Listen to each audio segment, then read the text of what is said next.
Yo, yo, yo, gang, gang, gang. I say gang, gang, gang. You already know what it is, man. KK, and I'm back at it with another one. Back at it with another episode of KK's Corner.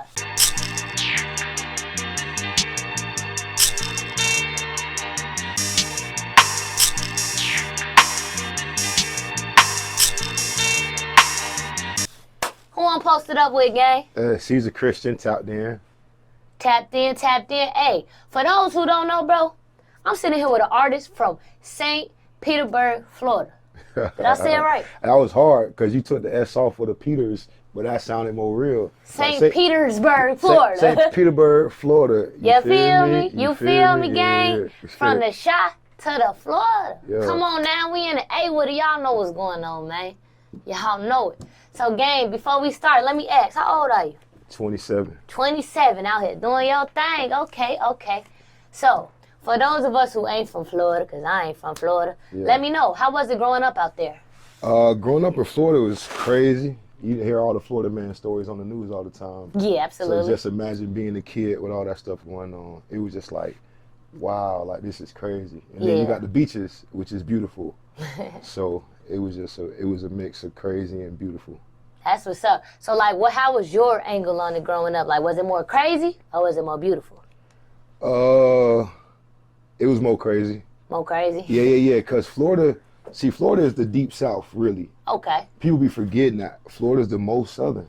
We the South still. So it's really racist. Yeah, I can believe it. I can believe it, yeah. So black people don't really get to see a lot of the beautiful side of Florida growing up. Like, my grandma told me, like, the reason we ain't go to the beach is because when she was growing up, they needed a pass to go to the beach. Like, they couldn't go to the beach. Are you serious? So it's like just realizing how that generational stuff trickles down to even now. So as a growing up, we didn't really go to the beach and stuff. We didn't really do all that side of Florida. It was just like the inner city hood part of Florida. So you ain't hit the beach till you was how old? Man, I went back to the beach in Florida maybe for the first time when I was like 22, 23. Wow. And really like drove to the beach and went to a bar on the beach. Yeah. You feel me? Might get a room on the beach, like that kind of vibe of the beach. We didn't do that growing. We ain't like grow up hanging out on the beach. You feel me? Like every weekend go to like, nah, it wasn't. Yeah. But even though it was right there, it literally was right there, but we just didn't. Damn, 22 years and did not touch the beach. Yeah, never, not touch it. Yeah. But not get the full experience of it. Oh, okay, so you went to one before, you just ain't really kick it. It's like when you go to Miami. I use Miami because everybody think Florida, think Miami. Yeah. But you hear niggas from Miami all the time be like, it's one side of Miami and then the South Beach. Yeah. And both sides have beaches on them because we got the coast all around our state. Yeah, for sure. But this beach ain't that beach. Two different vibes. Two different vibes. You know what? It's actually crazy you mentioned that because last time I was in Miami, I met somebody. And he was from Florida, but he wasn't from Miami. Yeah. And he was like, yeah, you know, us from Florida, we don't really come to Miami because it's full of tourists. Yeah, and I was like, so why you here now? He like, you know, I'm just here to get the money off. You know what I mean? Yeah. So, but that's crazy, though. So that's really true. Y'all don't go to Miami. Nah, we definitely don't. It's crazy. It's like people from L.A. who don't go to Hollywood. Or people from New York who don't go to Manhattan. All right, gang, I got to ask. Since you from Florida, I got to ask. Because it seems like everybody I meet from Florida got this going on. I'm really surprised you ain't got the one big dread. You know what I'm talking about. You know what's funny? What? Oh, he started off. Okay, bro. So let's talk about it, bro. How do y'all even, like explain the process of even getting that one big dread? Is it a lot of dreads in one? Yeah. Or like, so there's a bunch of dreads. Okay. You feel me? Okay. If I take my hat down, I'm going to take it down for you just so you can, cause I'm not doing that actually. Taking down for you. But that's all. But now you know what it be. It be niggas take all their dreads and just put all their dreads up. You feel me? Build it up as high as possible. And just keep it going. So just are you going to rock that style or you going to do them in No. I'm going to let my locks lock up. And I might do it sometimes, but not like when you wick, you can't, it's done. It ain't that's your look. No, I'm going to keep switching it up. Like that one dread looks strong as shit. Like they smack the hell out of somebody with that one dread. Now they be going crazy. They be going crazy. Shit, yeah, they be going crazy with the wigs for sure. Crazy, bro. Damn. So I was peeping that you're saying is chase cash, not clout. Yes, sir. Which is very true. Yeah. Very true. But how you come up with that saying? Like, what situation inspired? Like, damn, this finna be my saying. Yeah. Man, we was just doing. It was just a part of the marketing, for real. I got a little team, like, you know, you sit with the homeboy, be like, hey, what you think about whoop-de-whoop? So we were finna do maybe some T-shirts or something, and we were just thinking of little slogans to put on it. And so we were just shooting out slogans, and the homie, it was like, clout chasing to get you killed. And then it was just kind of like, that might be a little harsh. Yeah. But what's something that mean the same thing, that give off the same energy, but don't quite say that. It's like chase cash, not clout. Factual. It's hard though. Y'all put it on T-shirts? Yeah, man, that's trademark. For sure. So for the viewers watching who interested in that T-shirt, where can they get it at? Yeah, hit up realceasarchristian.com. REALCEASAR Christian, like traditional spelling. For sure. So growing up, what were you into before the music? Man, I was a smart nigga. Okay. Like I fuck with the college tour, all your whole vibe, because I was a college nigga. You feel me? I wasn't in the streets like that. I was smart. I went to Penn State, then I transferred to Florida State, then I dropped out of college and moved to LA. Yeah, and I was always fresh. So when you start making music? I started making music like 4 years ago, 5 years ago. Really? So so what inspired that, like, to start, like, I want to make music? Man, I be telling people now, like, when people ask me now, it's like, so check me out. Okay. Black people, we just are art. Yeah. We born like that, from our hair, the fingernails, the tattoos, our skin tones, the way we dress, our clothes and shit, the gold teeth. It just be in us from the start. And then certain people realize they artists by profession as well. Yeah. Like, I want to be a professional artist, you feel me? And so I was already a professional artist before I started making music. I was doing celebrity styling in LA. So I was like already getting off like on some, okay, I'm an artist, this is my medium, I'm winning that right now. And then just by doing that, I just realized I wanted to explore something else. So I started making the music. The shit spoke to me in a way.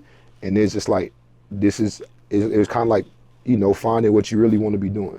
For sure. So talk to us about that work in LA. That sounds interesting. I didn't know that about you. Yeah, that shit was cool, man. I did a lot of really dope stuff, man. I was at Mike Tyson house styling him. Been at Drake house doing the video. Oh! Yeah, man. Justin Timberlake, Pharrell, Timbaland, Angela and Vanessa Simmons. Now, them all the connections you can use now that you make music, though. You would think.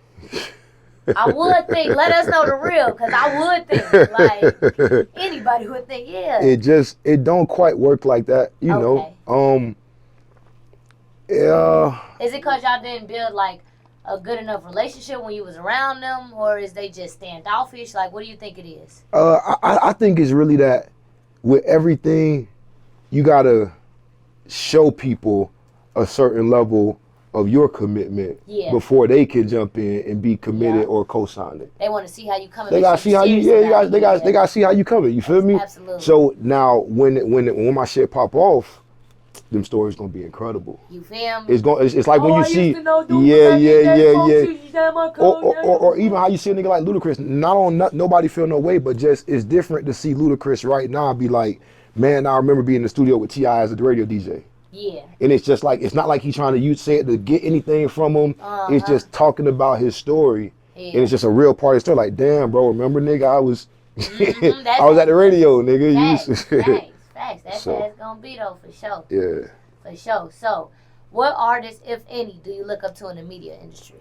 In the media industry? Yep. What artists? Oh man, like journalists, like people who do interviews and shit. Nah, artists like music. Oh, like music artists. Okay. Yeah. My bad. I didn't mean to say media. I just realized I was. I've been up since 8 o'clock in the morning, bro. It's all good. It's been a long day. Yeah, artists in the music industry, man. Jay-Z, Kanye, Drake, Birdman. Okay. T.I. Okay. Jeezy, Gucci. I mean, I look up to her. I feel like you ain't got room to be looking down on nobody, so you always supposed to be looking up to niggas. Really, and when niggas be successful, I say niggas, I mean black men. I'm one of those guys, you know what I'm saying? But when you see black men being successful, especially for like long periods of time, guys who've been doing it for decades, I look up to that. It's inspirational. What? Make you feel like you can do it, I can do it. Definitely. But that's the truth, though. Definitely look up to a lot. Most of the people in hip hop. Facts. So I know you've been on tour. Yeah. What city showed you the most love? What city showed me the most love? The most love. You know, wise man once told me, it's hard to try to measure love. Dang. So I don't know who showed me the most love, but I had the littest experience was at Morgan State because I performed. Okay, tell us about that. Man, it was just crazy. They was having a first week pep rally kind of thing at the auditorium. So it was just one of them settings already where it's all the new college students, all the freshmen. Oh, okay, you feel me? They coming in. It was already lit. I'm already knowing how it goes. Yeah. So then I performed and they was turned up for me. So that was just a super lit experience. For sure. Okay. Yeah, I seen on your page you've been going to different colleges promoting and networking. Yeah, now I've been to Temple was love, Virginia State was love, Livingston was love. Yeah, I went to a lot of schools. For sure, that's what's up. Which one did you like the most? If you did like one the most, like, damn, this campus is pretty nice. You know what's crazy? What's up, bro? I'm gonna say I liked all of them in a special way because it's only HBCUs. Yeah.